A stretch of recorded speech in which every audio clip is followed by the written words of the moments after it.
American Dream. Dispace en chaîne, Investment Group. Rêve américain pour la Kosomba Lopango aux États-Unis. Plus précisément la ville où y a Dallas. Aujourd'hui c'est possible.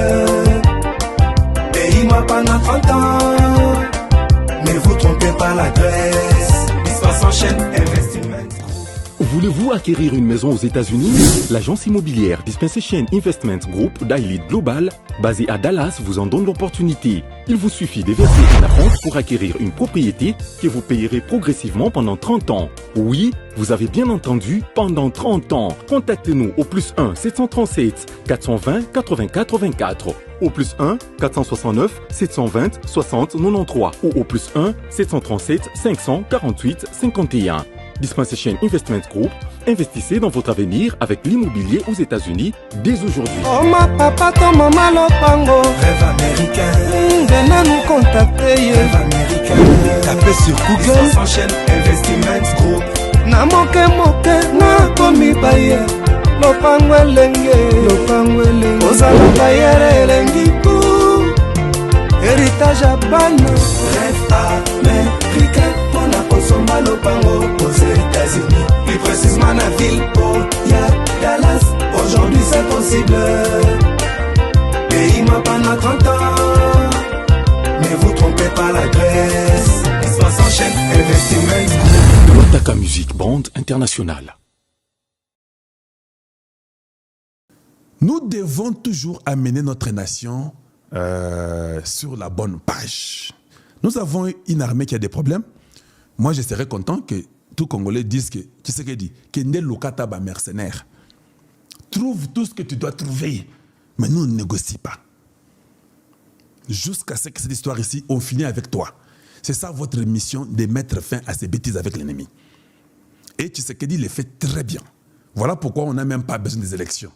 Parce que quelqu'un qui le faisait très bien, les élections vont nous retarder pour aller chercher notre voleur qu'on va venir nous infiltrer, qui devient président, il va commencer à nous embrouiller, en nous mentant que ça va, ça ne va pas, en nous mentant que nous avons gagné la guerre, hors Bitumbesan Makassi, comme Hippolyte Kanambe. Il nous a menti ici.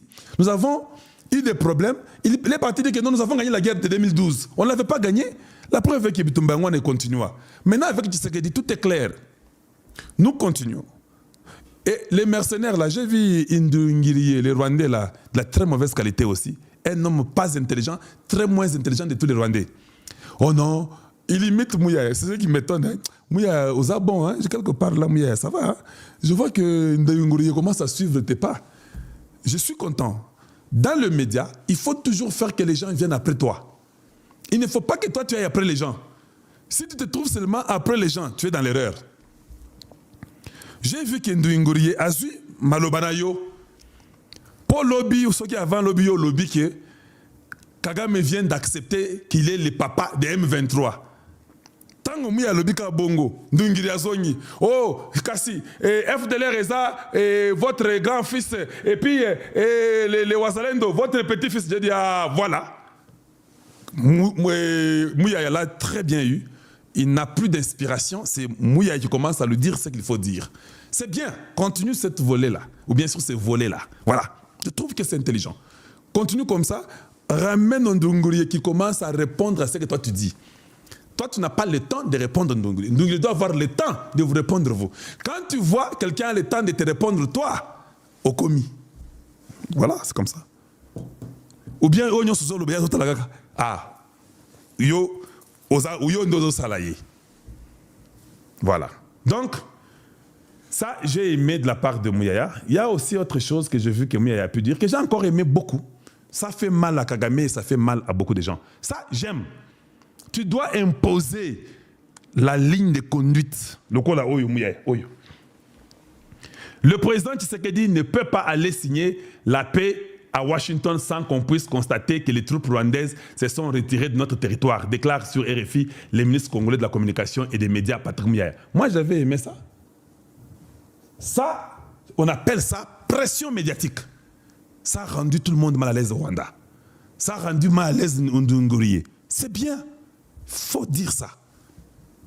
J'étais le premier à le dire que Baboy, président Baboy, qu'on signait à Washington, les gens ont dit c'est faux. Il raconte des bêtises. Où est-ce que ça? Mouya vient de le dire, non? Il l'a dit pas aujourd'hui, ça fait quelques jours. Oui, oui. On avait l'information. Mais comme vous ne pouvez pas croire, vous êtes des incrédules, c'est normal. Vous ne pouvez pas croire, c'est normal. On ne peut rien faire pour vous. Ça, c'est Kalonji qui a dit ça. Mouya l'a répété, je suis content. C'était leur information, mais j'ai eu ça, n'a pas dit en gros, dans le lobby, malgré que les gens ne nous ont pas cru, mais c'était ça. Il faut que cette pression continue, comme ça. Et c'est comme ça que vous devez faire. Bon, ça n'a rien à voir avec les 2 345 410 km² à Congo. Pour eux, on a dit 410. On a CP la quitté. Ça, c'est autre chose. Ici, un bon travail. Voilà, c'est comme ça que Kalonji. Je n'ai pas de parti pris que le Congo. Naza mwana Congo. Naza est pas un tel. Non, non, Congo. Tu dis bien, on vient, on loue. Tu dis mal, on vient, on casse. Et la vie continue. C'est une culture que je veux. Ça, c'est ça mon souhait profond. Si nous, les Congolais, on peut atteindre cette culture-là, ce qui est là, ils ont mabé, ils ont mabé. Ils ont bien, ils ont bien. Ça aide beaucoup. Ça change. Ça transforme. Et c'est ça, c'est que le peuple a besoin. Très important. Voilà. Donc, ça, c'était juste pour toucher les points là de Mouyaya. Et voyons un peu voir. Ça, c'est le président Tshisekedi en déplacement en Serbie. S'est adressé vendredi à la diaspora congolaise et a été catégorique. Hey! Tchamwa. Muntu Tchamwa, comme on dit chez nous au Kasaï. Tshisekedi Muntu Tchamwa. Quand tu es trop dur là, hein? Nous, on ne dit pas béton comme tel. Béton, oui. Mais quand on dit Muntu Tchamwa, hey! Ça dit que Wana, Libende. Donc, pose Wango. En fait, tu sais que tu es en train de fatiguer et de décourager et de détruire la pensée des ennemis de la République. Kagame parle là et qu'on sort. Non, il a dit qu'au début de décembre, nous serons à Washington. Il a raconté beaucoup de bêtises. Je vous dis, Kagame a raconté trop de bêtises inutiles. J'ai suivi toute la vidéo de toute façon. C'est 2h37. Oh mon Dieu, ce gars-là, il n'est pas intelligent. On a même parlé des coups d'État. Il dit oui, oui, les coups d'État. Et puis il rentre. Bon, le coup d'État est bon. Des fois, le coup d'État n'est pas bon. Oh, mais... Un embrouilleur, un génocidaire. Il sait même... Des fois, je me dis, hey, les gens suivent cet individu ici. Non, moi. Quand Tshisekedi arrive en Serbie, à Ningisika Mouke, hey, Naba Mbongo Balalité, dit, mais c'est Moulouba ici, Muntoucha, moi. Dit, Bozo, et comme à sobriquer à Tshisekedi. Tolobi Beton Makassi, Muntoucha, moi. Hey, ça, ce sont des réponses que moi, je donnerais. Comme ça. Il arrive en Serbie, il ne va pas répondre à Kagame, il ne va pas dire des bêtises à Kagame. Parce que Kagame, c'est ce qu'il veut. Et Kagame est en train de... Nous sommes arrivés au niveau que Kagame a lingui peut à se maintenir. Bien aimé, pouvez-vous tapoter, pouvez-vous quand même les roses là, non, s'il vous plaît. Kagame a lingui à se maintenir, c'est ça le problème. Tshisekedi comprend déjà les jeux. Ambongo dit que sans le dialogue, cela veut dire qu'il n'y aura pas de solution, il y aura des problèmes, d'accord. Je comprends. C'est la branche soutanique, hein, la soutane, la branche soutanique de Kagame. Hein. Kagame est caché dans la soutane d'Ambongo. Ok, d'accord. Et puis, tu sais qu'il écoute. Nang qui dit, non, vous savez, nous serons la République fédérale. Parce que je vous fais l'analyse de Tshisekedi. Parce qu'on lui donne tout, non? Il doit être au courant de tout. Ah, donc la République fédérale du Congo... Et sans les dialogues, il n'y aura pas... Ah, ok. Kagame vient et dit, bon, nous pouvons être là-bas, ça ne va rien changer, et mais vous savez, nous avons décidé, maintenant, on va... Ah, ok. Si j'ai contrôlé Goma, vous savez, hein, je sais qu'il a tout pris. Yoka réponse, il y a Muntu Tchamwa. Et il dit ceci. On ne fera ni brassage. Hey. Ni mixage. Parce que Tshisekedi a compris la faiblesse de l'armée congolaise que Kalonji doit toujours parler. Là, on s'en analyse. Pourquoi il dit ça? Ayebi déjà que l'armée, il va changer la commande. Comment les Congolais me demandent de faire un changement radical dans l'armée congolaise? Je dois aller faire encore les brassages, les mixages, pour quelle raison? Là, vous trouvez que Muntu Tchamwa, il est intelligent. Parce que si tu fais les brassages, les mixages, pourquoi alors changer la direction de l'armée? Vous comprenez, non? Et C'est Kalonji qui fait des analyses maintenant. Mais comme tu sais que tu sais, Kalonji a raison. Je dois changer la commande de l'armée congolaise. Le problème que nous avons, j'ai des mercenaires américains, colombiens, tout ça, c'est parce que j'ai un truc qui a été dans les brassages. Ça a été mixé pour me rendre faible, afin de donner le courage à ces aventuriers génocidaires comme les Kagame et les Ondunguriers. Alors, comme ces gens-là, dans tout ce que nous faisons, ils veulent un dialogue qui fera, parce que Bobo Sanate, le dialogue que Ambongo cherche, il y a 3 cerveaux et demi certifiés, un homme académique. Quand nous allons à ce dialogue-là, il n'y aura pas seulement les gens qui sont non armés comme politiciens. Il y aura des branches armées qui viendront au dialogue national. C'est un dialogue de la nation. Ceux qui sont armés qui viendront, ils viendront avec l'idée des brassages et mixages. Nous sommes dans l'armée, nous nous réconcilions, nous sommes d'accord. Voici les militaires que nous avons. Voici nos colonels, nos généraux que nous avons. Ça sera des Rwandais qu'on a vus au Qatar qui seront encore remis dans l'armée. Le dialogue n'est pas que les hommes politiques seulement, c'est faux. Le dialogue n'est pas seulement les postes que les gens cherchent, non. C'est un dialogue national qui va faire que même ceux qui ont pris les armes vont tous revenir à table. Il faut sentir, hein. Yo, Kansaki Bongo. Oui, c'est ça le dialogue qu'ils cherchent. C'est ce qu'un Bongo veut. Vous ne voyez pas que ces prêtres-là, il faut qu'on les chasse, qu'il aille chez les papes. Vous avez compris ce que Ambongo cherche? Ambongo est le plus diabolique et le prêtre le moins intelligent de la République démocratique du Congo. Je vous l'ai dit, je ne mâche pas les mots. Un prêtre sale et de la très mauvaise qualité. Vous cherchez un dialogue pour que tout le monde vide ce qui est dans leur sac. Donc même les rebelles, les Rwandais qui sont au Congo dans les CNDP, AFC, M23, CNDP, RCD Goma, tout le monde là va revenir. Parce que c'est un dialogue national. Tous les Rwandais viendront pour nous sommes des Congolais. Nous sommes nés à Rutshuru, nous sommes nés à Massissi. Ils vont tous revenir. Vous avez compris?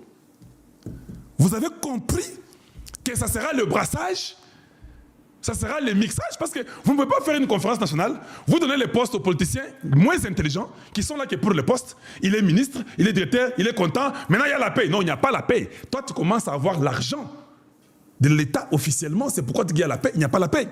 Les autres qui avaient les armes vont aussi dire que non, nous, on n'a pas pris les postes. Mais je suis quand même militaire. Je suis général Nsaf. Je suis général Nkunda.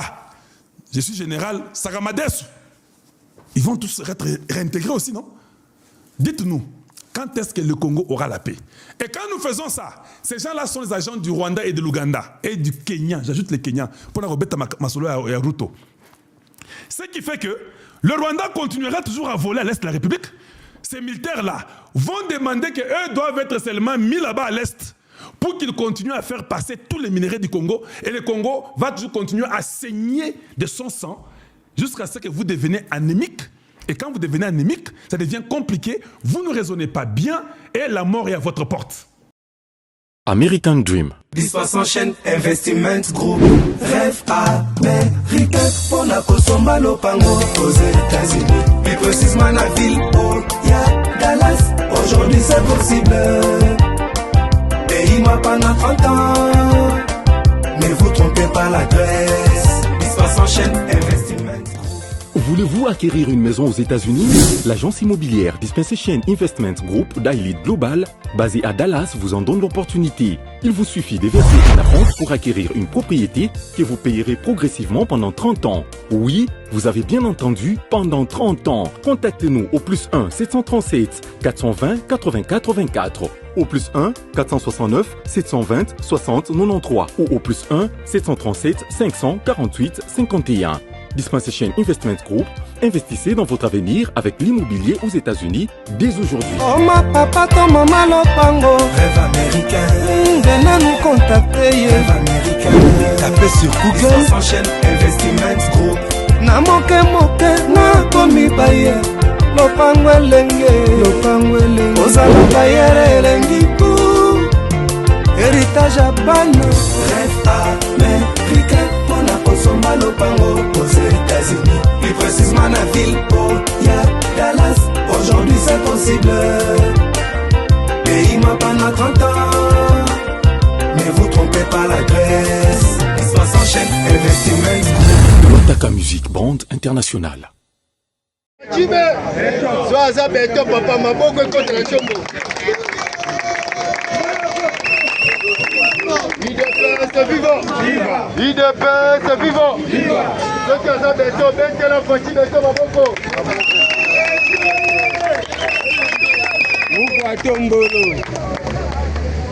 En tout cas, allô, papier, allô.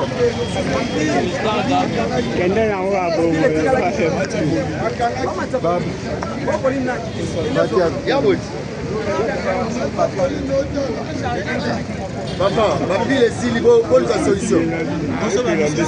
IDP, c'est vivant. Qu'est-ce qu'on a été à l'information? Dans mon livre, petit matière. Ce que tu as vendu ça. Tu as précisé. Oh, bozui et zabongo. Ce que tu as commis ça en réalité, il y a terrain. Mamele lilele. Bakome sana. Oh mamele lilele. Bakome sana. Oh mamele lilele. Bakome sana. Oh mamele lilele. Bakome sana. Oh mamele lilele. Bakome sana. Oh mamele lilele. Bakome sana. Mamele lilele. Bakome sana. Oh mamele lilele. Papa bete maboko. Mamele lilele. Bakome sana. Oh mamele lilele. Bakome sana. Oh mamele lilele. Bakome sana. IDP, vivant. Papa, ndenge totelemaka boye mitema na bango ezalaka na esengo me toyebisi bango soki yesu azowumela koya likolo masumu ya mbongo na shole IDPS ozalaka na pour alors betela nzambe maboko. Yesu Kristu alobaki azoreveni bientôt me likolo masumu bato mibale ambongo na shole yesu azowumela ko yango na soki yesu awumeli koya IDPS mpe kolongola pouvoir alors betela nzambe maboko.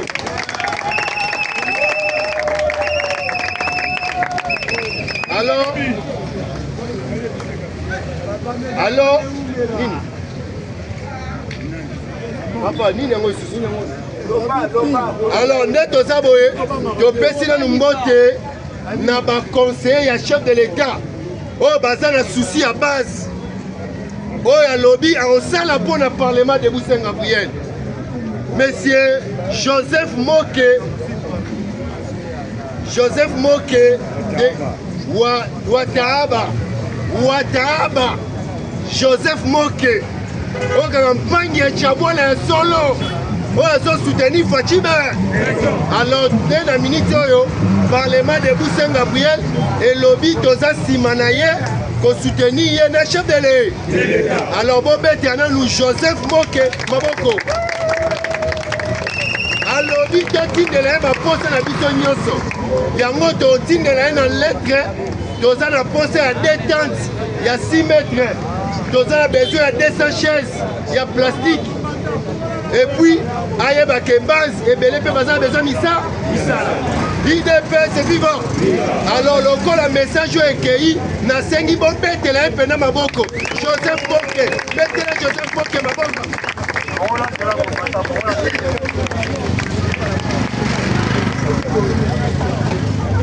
En tout cas, Excellence Joseph Moke, base ya parlement de Busenga Gabriel, eza nsima na yo oyo nyonso yo ozosala mpo na grand bandundu na lokumu ya chef de l'État toza nsima na yo.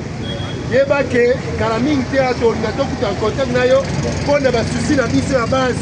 IDPS vivant. IDPS vivant. Fachime betela Fachime maboko.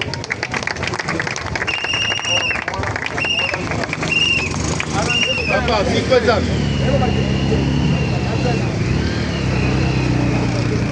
Donc nous vous annonçons que le directeur de cabinet, il y a Pepe Moussitou, secrétaire général, il y a parti au Babengi Nouvel Élan, à Zoya Tosolanaye, à Longwe déjà Zoya Mbangu.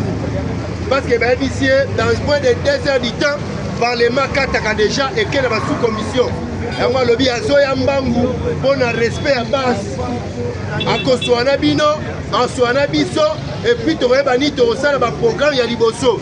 Pour être déjà, Adolphe Mouzitou, à sa même moral, le chef de l'État, à l'Obaki, à l'Ingui, changement de l'accord, à l'Ingui, constitution à l'Oko en Angola, pas voter à présent n'a pas, et c'est à l'Oko en Afrique du Sud, pas voter à présent n'a pas, et donc l'Oko a fatigué les trois dans la majorité, les gens y aiment au point, et en bateau, bon, on est totalement là, bango.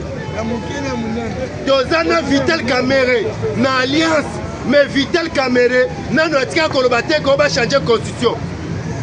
Baza bato tozana bango, mais bato lukaliwana bi. Mais bato ko ba Mouzitou, baza bato alobi polele. Jamais koya pemene à Félix Sekedi, topé sa légitimité. Non, il est dit par le peuple con.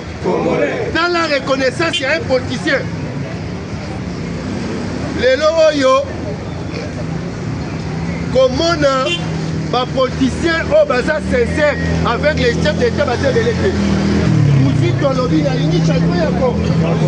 Et comme le point en Afrique dit, alors n'engagez pas toi, on essaie de t'amour bango. Parce que la ministre Oyo, le peuple demande une seule chose, le changement de l'accord. Pour être parlé contre la carte de ma carte, mais le mandat des chefs de l'État. On est comme à 7 ans, renouvelable, Nengoli. Fachi Beto a une mission, a un mandat. Alors, Moutou a une mission, Batik et la Gaïa a libre. Donc, j'ai une alliance, du Colombe Alliance, il y a un faction. Du Colombe Alliance, il y a un moni par parlement, il y a un moni par parlement. Bonini, par poste, c'est un peu de ça, il y a une IDPS, parce que ça va être libre. IDPS vivant! Viva! IDPS vivant! Viva! Papa, monsieur Zani. Obi?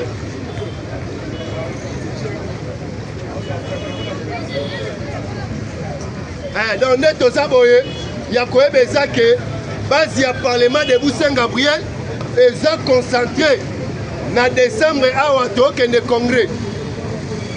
Du 10 au 14, donc on l'a makamwaïde, c'est-à-dire si, oui, qu'on permette à Bisso de se comporter, ce qui est président à parti, comme il président de la rue. Nani au Kamba parti, parce que tu n'es au Salama Pointe, va combattre le chômage, parce que Misala Balamo, Misala les autres personnes dans la partie, mais nous sommes morts. Alors, or que Misala les personnes n'a fait, et c'est l'île. Section, fédération, dit au monde la secrétaire de G. Il y a un moment la raison à congrès. Congrès, c'est un banandakou. Et ça, congrès de la refondation du parti. Congrès, donc on résout des problèmes à Bisogno. IDPS vivant.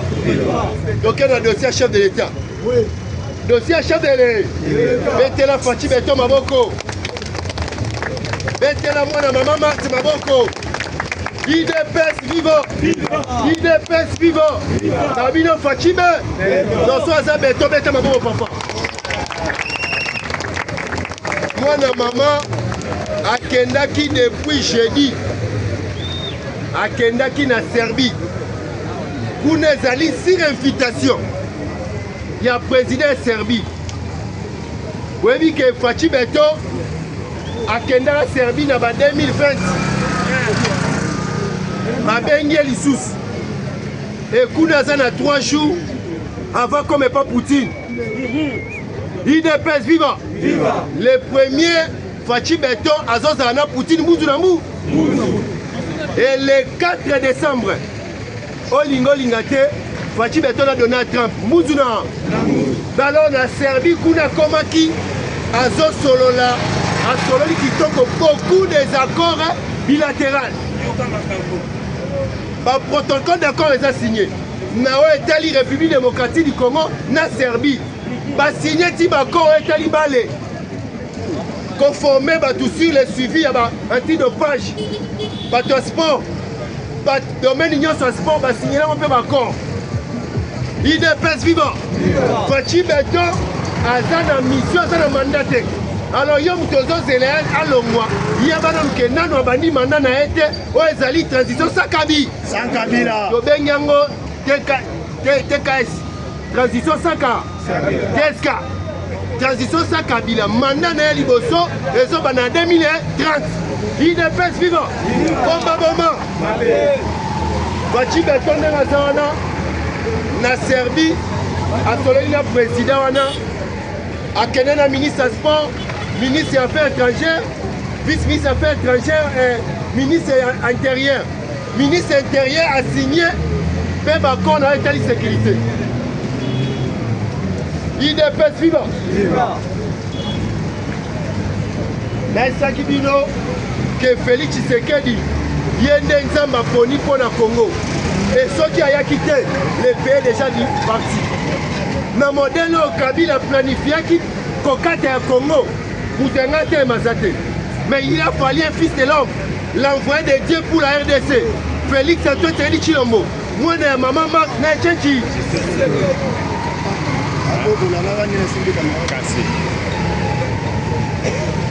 IDPS vivant nde toza boye asisi kosala baréunion akutani na bacongolais Félix Tshisekedi akutani na bacongolais na Serbie réunion na bacongolais ayebisi bango vérité boye nde nazawa d'ici quelques jours lobi ezalaki le 28 non ayebisi bango d'ici quelques jours nazokende tanzi kuna eza mpona signe accord pour signer, mais pour entériner. L'accord a été déjà signé. Mais pour entériner encore, il y a RDC Rwanda, l'accord de paix. IDPS vivant. IDPS vivant. Nabino Fachibe.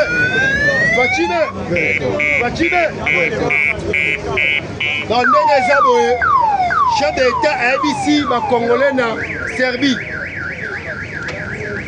Ainsi, DRCS, c'est-à-dire que programme de démobilisation et insertion sur la stabilité communautaire, c'est-à-dire aux soldats, bataliti babi oya koye kozonga to kozonga te, oya kozonga leka, oya kozonga te visi, yango alobi yango nde kosalama.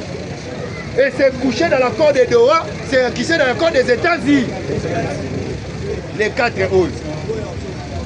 Mais pour Yéba, nenge Tshisekedi na babiso mutu aza na pouvoir asagitaka te et Tshisekedi aza na babiso ekozwi ya pouvoir mais kokona ki lelo oyo Fachi Beto asisider ye mutu aza na babiso te mais Paul Kagame aza na batongo milipo mikolo nyonso Paul Kagame aza na liboso te kamera koloba oyo azomo mwana Paul Kagame afini Fachi Beto alobi likolo na yo papa na biso mutu esala lisusu malamu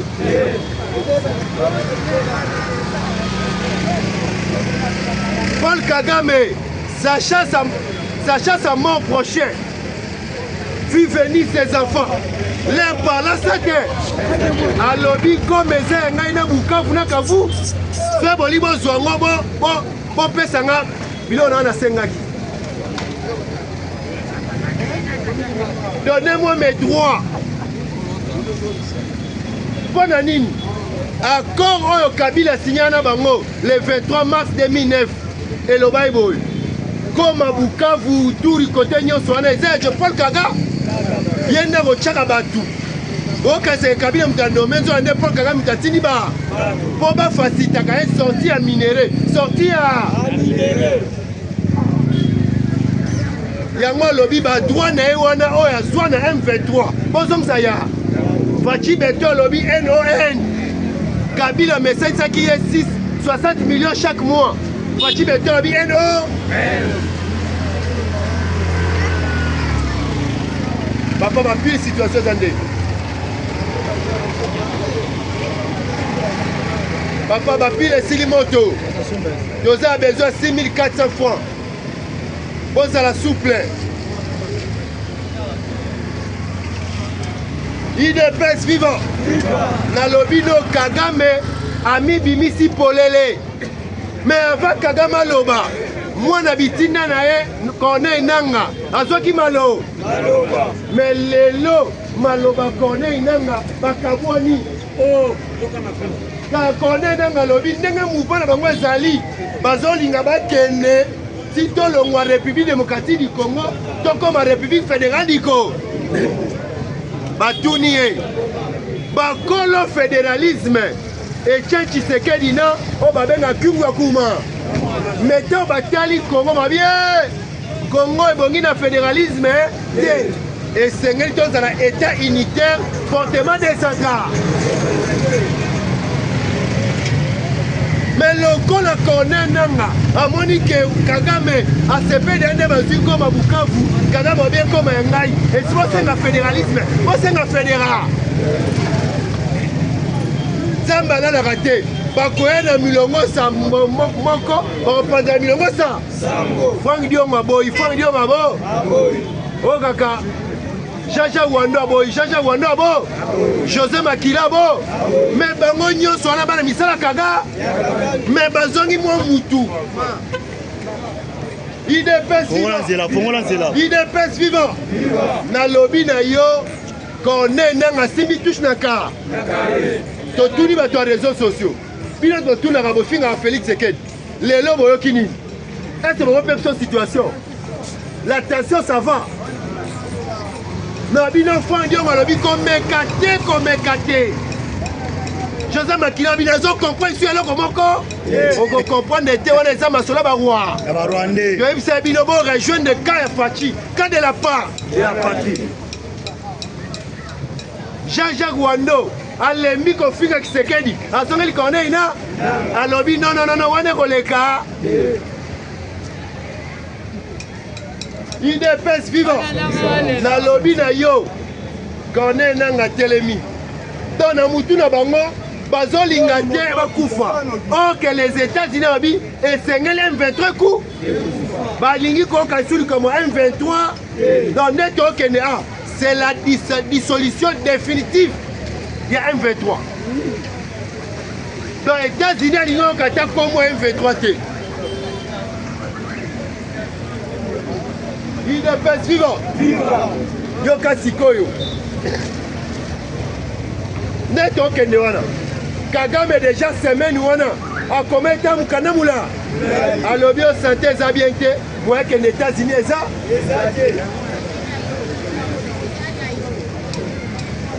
États-Unis bengiye. États-Unis lobby na e. Obela, ozano ali hôpital, oko signé ya. Mais en États-Unis, oko so avion médicali. IDPS vivant. Na lobby na ba bisi Kagame boy. Mukando tine biso obela. Wana prompté. Ba continue la yo avion médical. Donc ndego zana ozana kati ba soigner yo. Si on va signer encore il y a PRDC.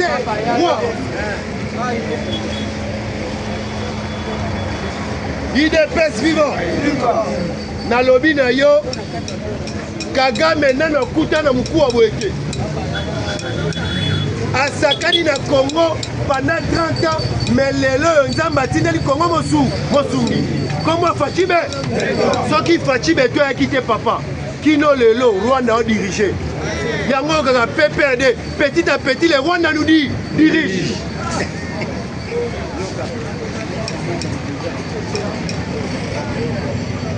Nalina lobo ya betelo Fachibe to maboko. Betela moi maman basi maboko. IDPS vivant. Au combien à combien papa? Papa 6400 baoluka.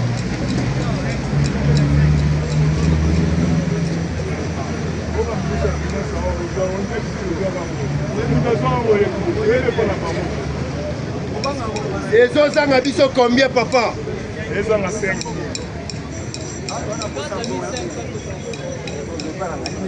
Combattant dans la souple papa. Matière réservée.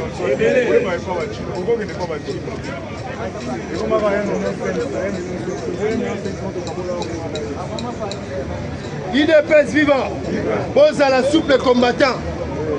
Fachi Beto, à quel abandon la diplomatie, n'a pas noté ça va dans la maternelle. Maternelle, premier primaire, secondaire, humanité, université. Fachi Beto a ici comme les plus grands docteurs en diplomatie à Pau. Les lots de Congo, vous avez un niveau Fachi Beto à ça. Même Mobutu, à Salon Félix à Salate. Mobutu Kuti Mboka bien, à Bebisia. Mais Fachi Beto Mboka Kufa, à Zola Moussaya. Les premiers à Zanarisi. Mouzuna, maintenant on va bien à Poutine. Après qu'on ne pas Poutine, maman n'est pas donné les. Si on y a quel Amérique à Sali.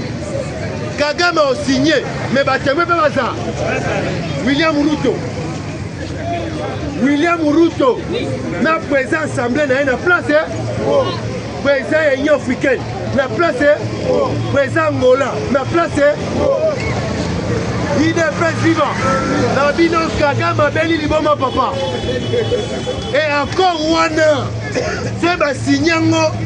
Ça va le 5 jours retrait. Après 5 jours retrait sur les Atébitumeba. Les États-Unis après Kotinda, soldats de Arte. Ma copine Sabine va signer la compagnie militaire au Ekobunda. Et à copine Sabine Manouka ça. Il y a moins de place que Paul Kagame m'a les siliers. À zone du matin que les Américains bazaki naïe. Bah comme il a fait Mobutu aime ça qu'on l'aura décidé.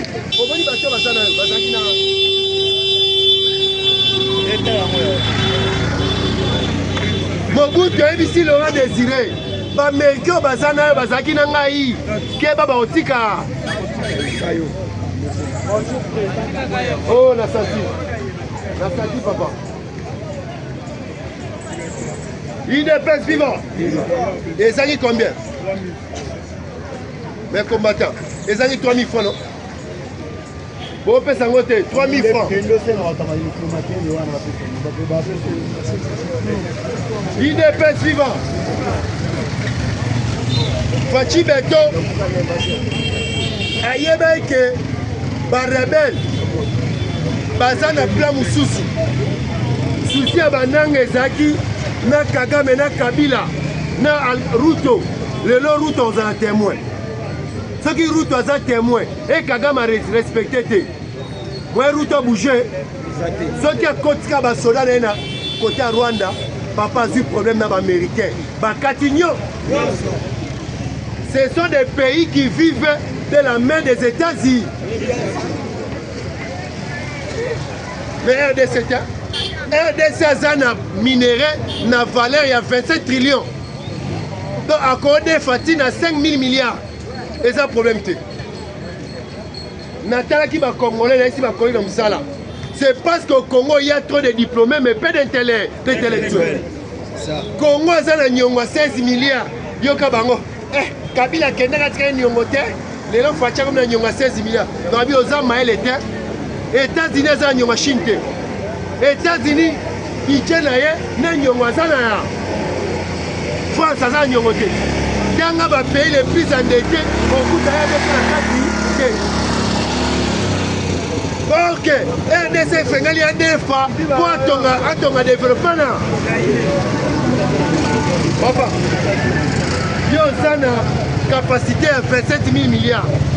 Balobi na deux fois tina 5 000 milliards. So fouti 5 000 milliards wana na intérêt na 17 milliards. Aux appels mbongo ya kolia.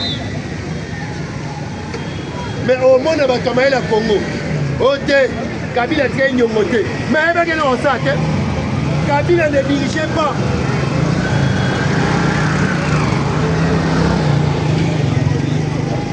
IDPS vivant. Na lobby na yo neto zaboye. Fachi Beto asili ici. Même le président africain Maëlé. Awa Kendaki Angola.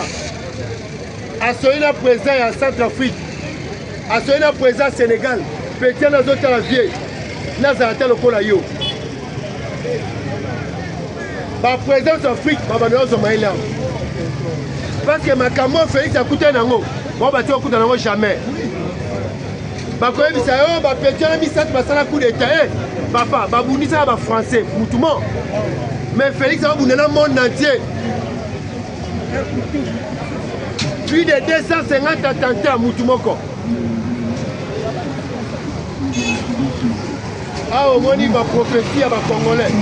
Balobi, on va obomaya à partir les 13, les 31. Mais Babo, c'est que Nzambaza. Ça, maintenant, on va te la fatime. Tout terme forgé contre Fatime, c'est Rani les Sazé. Fachi Aza Nzambe a beaucoup faté. Ceux qui assistent à mission ailleurs, il faut s'assurer que Paul Kagame a Longwe, Yuru Museveni a Longwe, Président Souké soit Longwe, Président Cameroun a Longwe, Fachi Betolo. Ceux qui va présent à Bazali, Fachi Betolo Longwa, on a coaché Kembe, donc on bête à la langue. Les sages de Tineli à Mbongo, Nachole, à Mbongo à Loba qui soit Fachi Betolo Longwa. Akobimisa basango na nzela basango yo lingo bimisa bafuta makabien te baliaka bien moko kuta kufa na chambre sango mo akufi na chambre soni ya mbongo azo entreteni basango mabe ale yozo bo bimisa na nzela okoyeba qui est force du progrès qui est combattant. Tosali 27 ans d'élite, pour toi que l'on a 10 ans, et c'est un qui s'est 0 moko, 370 ans.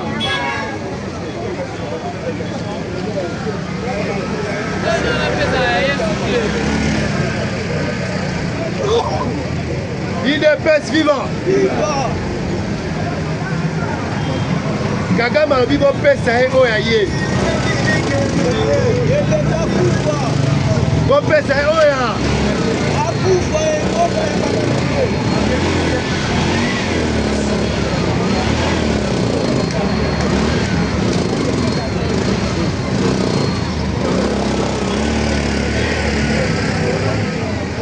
IDPS vivant. Encore il y a le 27 juin. Et 4 ans de Agnonso. Kagame a dit que côté qu'on va encore rater. Donc, agent chargé ma position Mikonyos. N'a côté sur ma corps raté. Et ça mis le tricage. Banini, Mamagui, Banini, papa, Kendo signé. Kendo signé Kagame. No quitté. Okoeba, la moindre cas, escarmouche, égale au Banini. Fachi Bedov, il avait compris. À sa armée. À Zouatan. Les lots sur le terrain. Bah, on met la paix. Na lobby non na Masisi. Na Masisi, les bombardements, les Wazalendo, les FADC, babeti, papa, somme. Na Bidayo, na Bukavu, population nazo filmée, Misala ya Sukhoi 24, Sukhoi 25, Sukhoi 23. Population nazo filmée, ba bombardement Sukhoi. Na Mwenga, webi ke Kabila na bananga ba côté réunion d'urgence na Bukavu. Kabila zui renfort ya 1600 soldats venus de l'Ouganda na Rwanda. Pas côté intérêt bo bibembe. Na binini pas côté intérêt bo bibe. À côté ba mbang ba zola Shabunda pour ne permettre à que ne maniema Ituri Kisangani. Et ba zola Mwenga et ba pesa Uvira. Kokoma ba komi Sukhoi Matisi Colline. Na ba officier ba mission kangama ba kangami papa bibembe na lobi no soko loni madesu na est e ko bote makasi po ete banzoto ya ba Rwanda e komi angashi chimique betela commandant sipe maboko betela pati betela maboko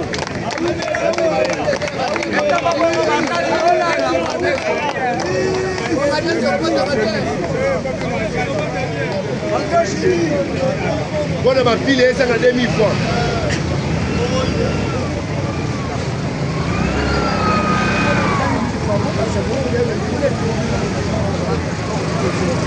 Il est pèse vivant.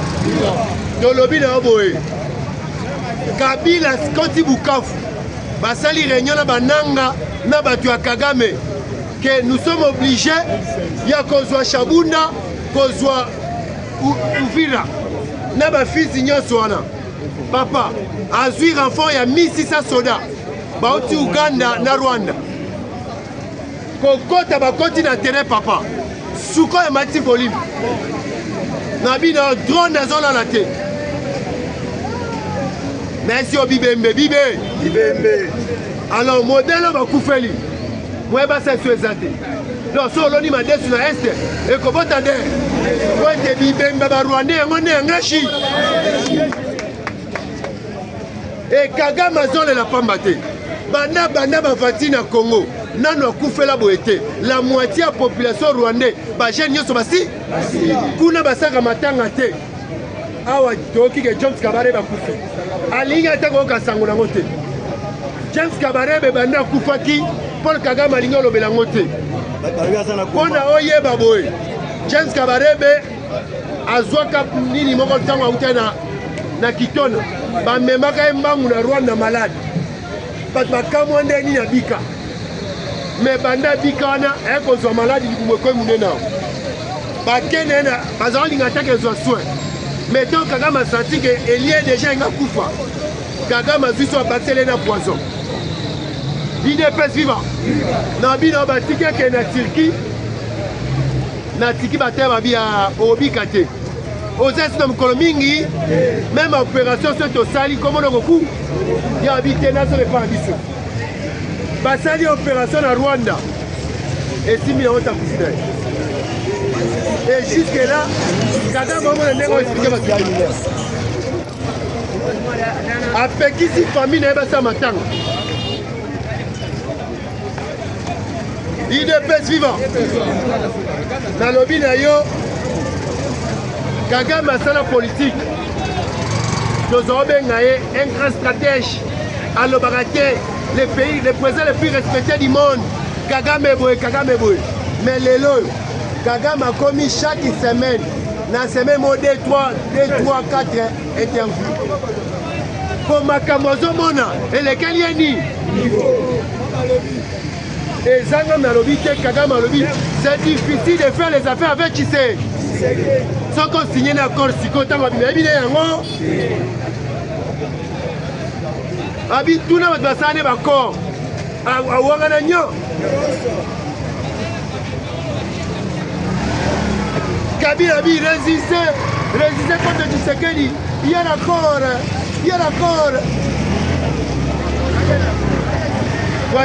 Fachi akati na mukuse j'ai retiré ma si tika na papier na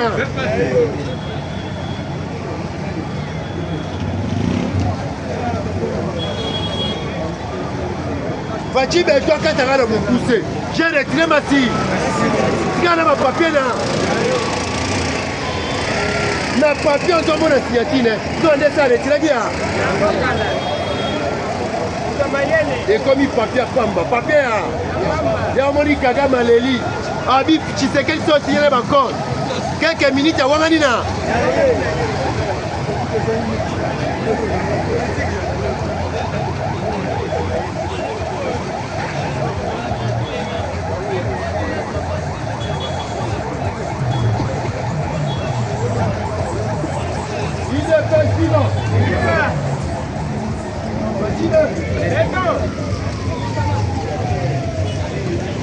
na bino yo nde toza boye eloko mosu ekobakisa yo kombata te parce que Fachi Beton ata signé accord na ICFR eza na partage ya RD eza pointe bademo likoa bambongo na bashole bakende liba parce que soki ozomona mutu azosenga dialogue yebaka eza ennemi ya mboka Fachi Beton précise abi il n'y aura jamais de mixage et bras eloko ezoboma bango bana ntongo mpo tibu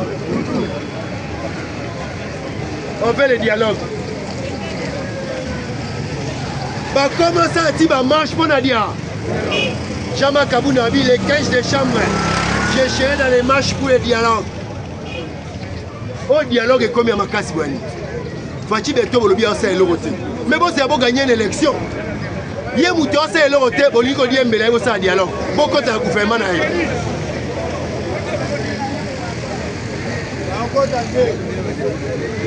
IDPS vivant IDPS vivant Babino Fachibe yo lobi Fachibe tose eloko te mais yo lingi okota na gouvernement na ye na 1+2 1+3 1+4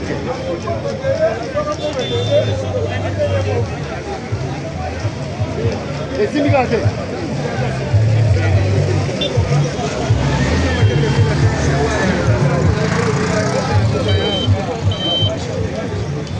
Maître Blanchard Mongomba aza na nzela basignale biso ke azokoma kala te Maître Blanchard akoma kala te mpo na asoka na bino base ya IDPS toyebisa ye ndenge ozala ndenge tozala IDPS vivant azali mwana mboka secrétaire général ya parti ya Muzitu komona ye komata na podium oyo elingo bake secrétaire général ya IDPS mpe komata bakomona ke basundolaka base oke base ezali koentretenir base aza na baproblème ebe base ezosaka misa me bavandi kuna balingi okipe dossier ya base te yango tolobi ntango bakomona CG ya nouvelle ela mati likolo awa esengeli bango mpe baya koma po eke toyebisa bango basusi na biso e nde toza wana biso na Muzitu toza memo mpo na nini Muzitu alingi changement ya camp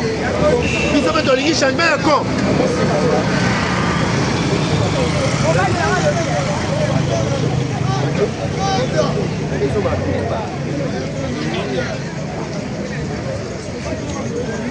situation Jean-Pierre Bemba Jean-Pierre Bemba baproblème bambouteillage azocontinue korefléchir alobi na janvier 2026 bazobanda kosala route directe boulevard triomphal aéroport de Kicha aéroport de Nji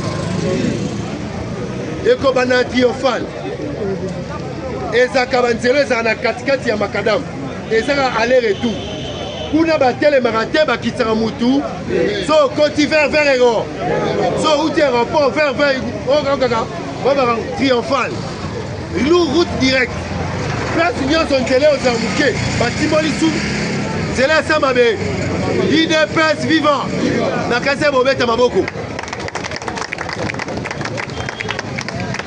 Fachibe to asengi mutu nyonso na domaine nasala musa Jean-Pierre Bemba lobi boye ntango okoma mars 2026 si avion ezoya si baavion ya sika 6 ezoya mais tozosomba Boeing moko po ekendaka Kinshasa Paris Kinshasa Belgique Bruxelles Kinshasa Doha IDPS vivant nakasi bobeta maboko so information bien ndenge eza boye Jean-Pierre Bemba lobi boye baétude léger sili batravaux ezobanda na janvier 2020 bazosala route directeur triomphal error donc so babandi yango place oyo nzela eza moke basali tunnel asa mabe soki kote nzela eza monene bafongoli route directe c'est-à-dire alenare kuna bakokisa mutu na nzela te batelemaka so okoti mamo error so olongo aéroport mamo trian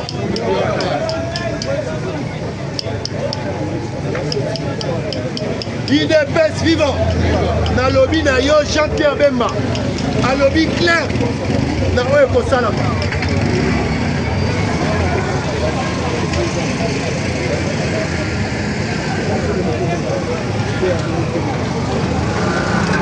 première fois comme appelle un tunnel souterrain à Congo grâce à Fachi Beton alobi mbongo eza déjà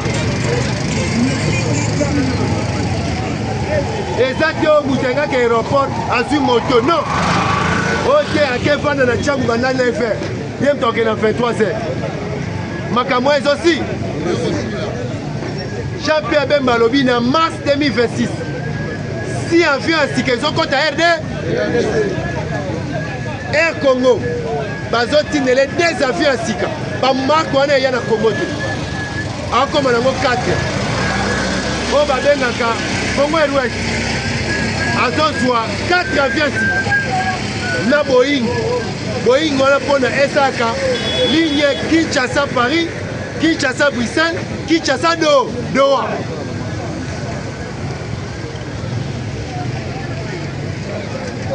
Et déjà na décembre 2026-27 aéroport à Sikesili.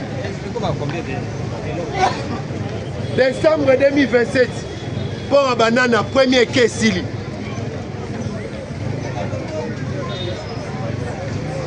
Décembre 2026 Roca de Sili.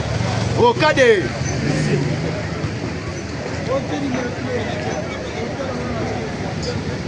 IDPS vivant. Déjà en 2027 4 bateaux à Gaillard et continuellement où ils sont à chantier naval. J'appelle Babi 4 Isangani, Bandaka, Maindombe, Kasai. Obi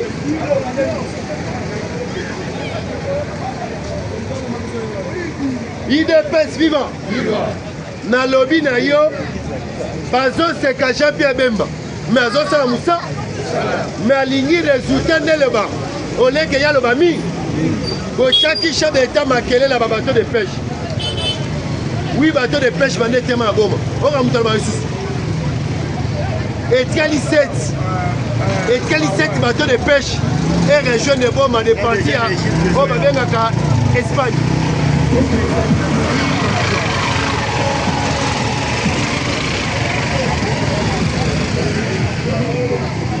IDPS vivant na lobby na biso boye soki oza combattant za na lolendo parce que yo nde moto oza na mission osauve mboka o soki bino bozalaki te mefaci betakota pouvoir te par rapport ya maloba kaka retire signature na yo makambo nyonso echar donc faci a retire signature makambo echar faci yo kaka base yo kaka parlement debout senga prière kino lelo bazwi eloko na yo moko ata moko te toza baproblème ebele ata conseiller na yo moko asungi biso nanu te apa nde toleleli Joseph Moke IDPS vivant baministre na badepute ya IDPS ata moko te alingi koya esu na base oyo place bazwaki bavoi ebe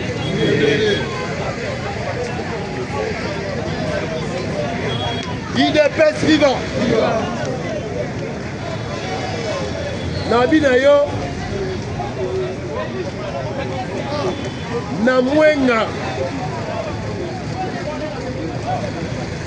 Sukhoi ezosala mosala ezomonana na Kabila asanti ke mabe eza na terre abimi Bukavu mba akeva na Gisenyi mpo bao bavandaka na Gisenyi Kabila yakanisaki tosala sauve le Congo tobi te esala sauve le roi Rwanda Congo eza nango na maboko ya Facibe mwana mama na Etienne Tshisekedi mpe à son âme.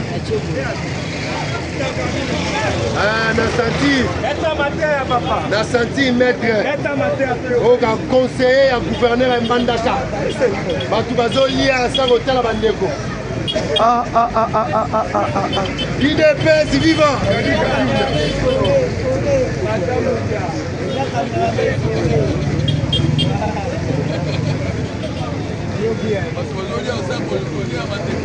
kotala bandeko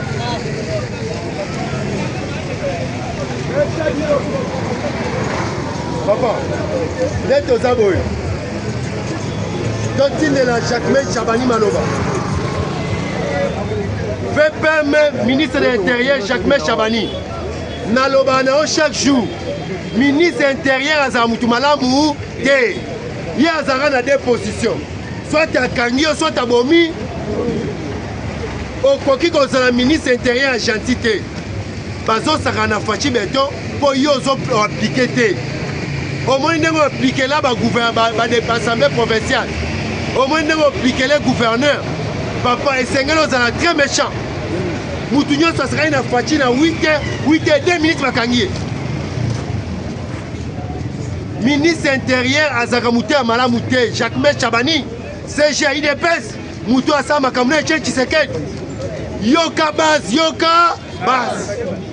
Parlement de Boussenga Priel et Tinelo Maloba. Ministre intérieur Azagamoute Malamoute. Azara a deux positions. Soit à Kangio, soit à Bomi, et Bakobanga pouvoir, ceux qui sont très méchants. Et Yosa Moutua, est beaucoup plus mingi. Rosana Maonabango,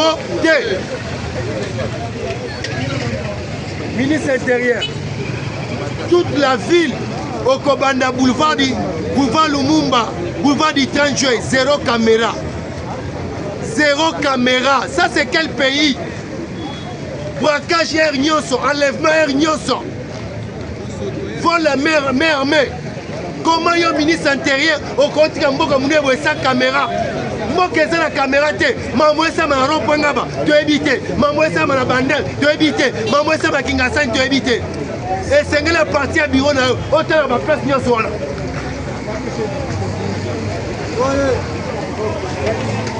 Yanto tineli o maloba, biso base. Il y a parlement de Boussenga Priel, Dolobi Papa Tchaba caméra. Avenue quoi qui moins à Ochango ba caméra. Université ba caméra. Avenue Saki Tchassa et Sengeza na ba caméra. Ba benga o caméra de surveillance. Yo za chargé de sécurité mais jusque là ba fa eza ebe. Mboka mobimba caméra ezate. IDPS vivant. Ba ane wane za yo mais aux autres ba combattant. Nani a l'information sur. Nani a défendre le pouvoir. IDPS vivant. Pour ça ici ba combattant ba formation ane. Qui non les lois attend mouvement bo soutien. Attapel besoin.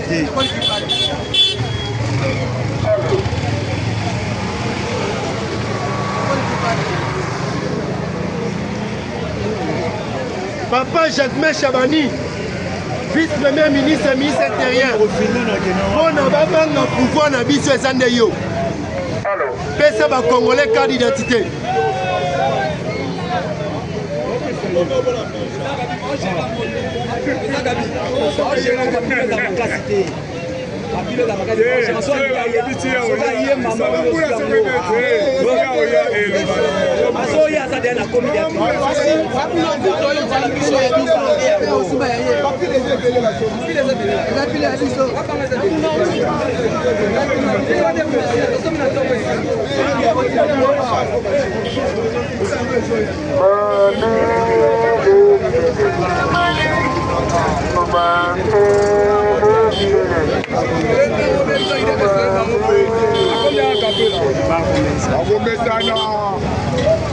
Le tunnel ministre intérieur Maloba. IDPS vivant. IDPS vivant. Dans le bidon fatigué. Sans de Baboko.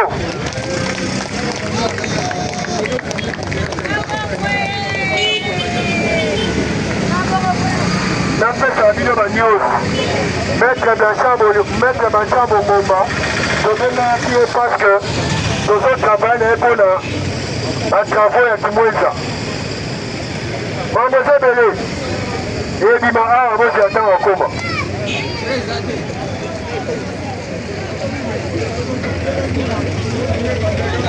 Jacques Chabani, dans le Maïnayo, ils ont fait permis intérieur, ils ont fait permis sécurité. Sécurité la Congo, dans un numéro, parce que les lois en ville, il n'y a pas de caméra. Neni yo ba kozo la sécurité, ville ezala be vitré belé. Papa tchela biso ba caméra nzela nyonso. Ko uta ba Congo à partir bienvenue Kinshasa au revoir Congo central, caméra ya mbio. Bae banani okoti na Congo. À partir ya Maluku kuna na au revoir Kinshasa, caméra ya mbio. Bae banani okoti na Congo.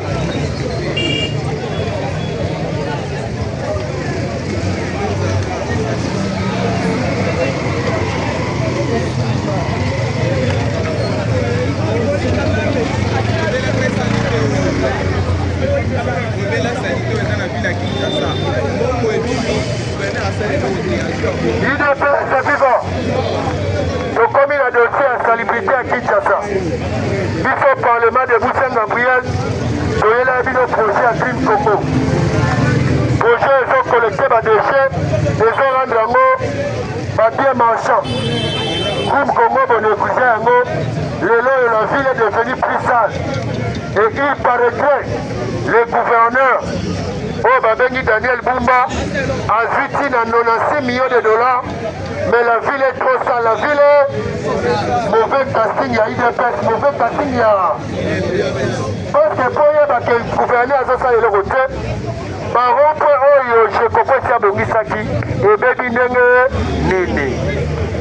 Balobi ya continuité de l'État. Mbongo leke bimaki basala yango. Pona nini ya bongisi ya entretenir yango te. Lelo open ngambela méconnaissable, open wileri méconnaissable, pingasana suka. Place wenge na Gombe. Ba place zo je comprends bongisaki ebe.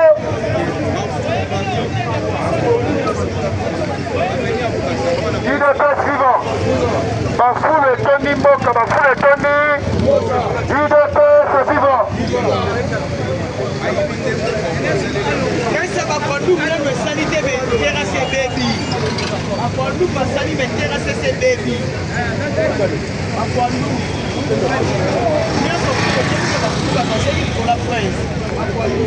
Il est pas suivant.